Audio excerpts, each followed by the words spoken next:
Jenderal Besar TNI, Anumerta Raden Sudirman, tanggal 24 Januari tahun 1916 sampai 29 Januari tahun 1950, adalah seorang perwira tinggi Indonesia pada masa Revolusi Nasional Indonesia. Sebagai Panglima Besar Tentara Nasional Indonesia pertama, ia adalah sosok yang dihormati di Indonesia. Terlahir dari pasangan rakyat biasa di Purbalingga, Hindia Belanda, Sudirman diadopsi oleh pamannya yang seorang priai.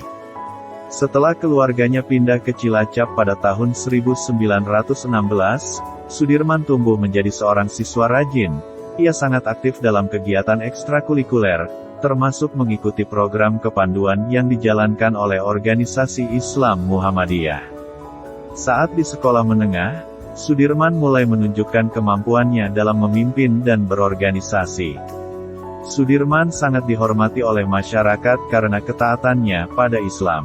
Setelah berhenti kuliah keguguran, pada 1936 ia mulai bekerja sebagai seorang guru, dan kemudian menjadi kepala sekolah. Di Sekolah Dasar Muhammadiyah, ia juga aktif dalam kegiatan Muhammadiyah lainnya dan menjadi pemimpin kelompok pemuda Muhammadiyah pada tahun 1937. Setelah Jepang menduduki Hindia Belanda pada 1942, Sudirman tetap mengajar. Pada tahun 1944, ia bergabung dengan Tentara Pembela Tanah Air (PETA), yang disponsori Jepang, menjabat sebagai Komandan Batalion di Banyumas.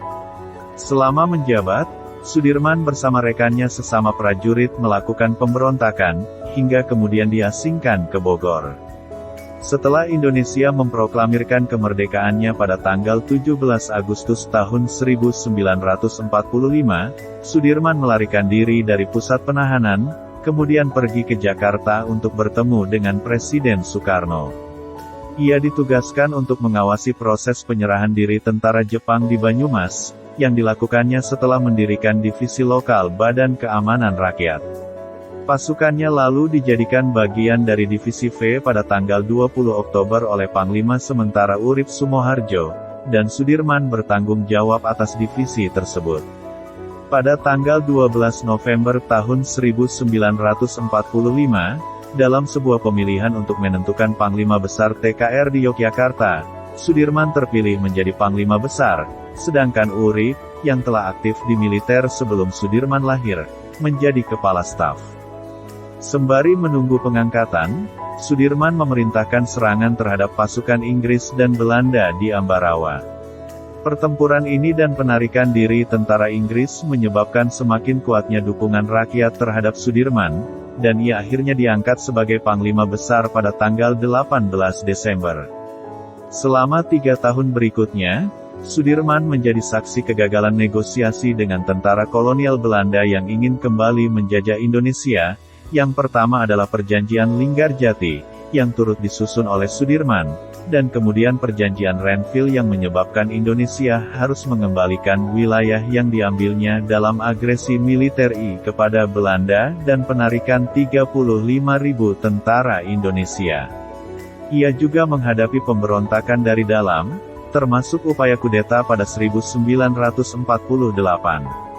Ia kemudian menyalahkan peristiwa-peristiwa tersebut sebagai penyebab penyakit tuberkulosisnya. Karena infeksi tersebut, paru-paru kanannya dikempeskan pada bulan November tahun 1948. Pada tanggal 19 Desember tahun 1948, beberapa hari setelah Sudirman keluar dari rumah sakit, Belanda melancarkan agresi militer II untuk menduduki Yogyakarta. Pada saat pemimpin-pemimpin politik berlindung di Keraton Sultan, Sudirman, beserta sekelompok kecil tentara dan dokter pribadinya, melakukan perjalanan ke arah selatan dan memulai perlawanan gerilya selama 7 bulan. Awalnya mereka diikuti oleh pasukan Belanda, tetapi Sudirman dan pasukannya berhasil kabur dan mendirikan markas sementara di Sobo, di dekat Gunung Lawu. Dari tempat ini, ia mampu mengomandoi kegiatan militer di Pulau Jawa, termasuk serangan umum tanggal 1 Maret tahun 1949 di Yogyakarta, yang dipimpin oleh Letnan Kolonel Soeharto. Ketika Belanda mulai menarik diri, Sudirman dipanggil kembali ke Yogyakarta pada bulan Juli tahun 1949. Meskipun ingin terus melanjutkan perlawanan terhadap pasukan Belanda, ia dilarang oleh Presiden Soekarno. Penyakit TBC yang diidapnya kambuh, ia pensiun dan pindah ke Magelang. Sudirman wafat kurang lebih 1 bulan setelah Belanda mengakui kemerdekaan Indonesia. Ia dimakamkan di Taman Makam Pahlawan Semaki, Yogyakarta. Kematian Sudirman menjadi duka bagi seluruh rakyat Indonesia. Bendera setengah tiang dikibarkan dan ribuan orang berkumpul untuk menyaksikan prosesi upacara pemakaman. Sudirman terus dihormati oleh rakyat Indonesia.